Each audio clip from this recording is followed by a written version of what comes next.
قرآن کے اندر وہ ایک آیت ہے کہ جب تم پھنستے ہو تو تم میری طرف لوٹتے ہو، جب تم نکل جاتے ہو تو تم یہ کہتے ہو کہ یہ میرا ہی علم تھا، یہ میری دانشوری تھی کہ میں نکل گیا ہوں. یہ اللہ تعالیٰ نے قرآن میں یہ بھی بتا دی ہے.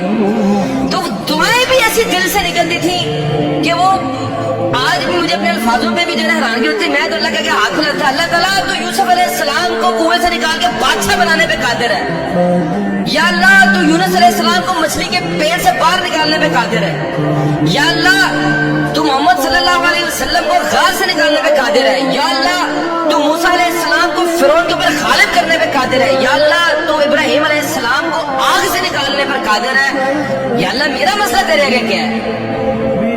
1.5 مہینہ مجھے آج بھی یاد، 1.5 مہینہ، اور جس چنگل میں پھنسا تھا وہاں سے آزاد ہو گیا. میری 100% ریکوری ہو گئی، میں بالکل ایزی ہو گیا. تب میرا یقین پختہ ہو گیا کہ میری زندگی کے اندر کبھی کسی مخلوق کے آگے کوئی ہاتھ نہیں پھیلانے، کبھی کسی کو کام نہیں کہنا. جب میرا رب چاہے گا میں رب کو کہنا ہے، میرا رب چاہے گا ہو جائے گا، نہیں تو کوئی مسئلہ نہیں.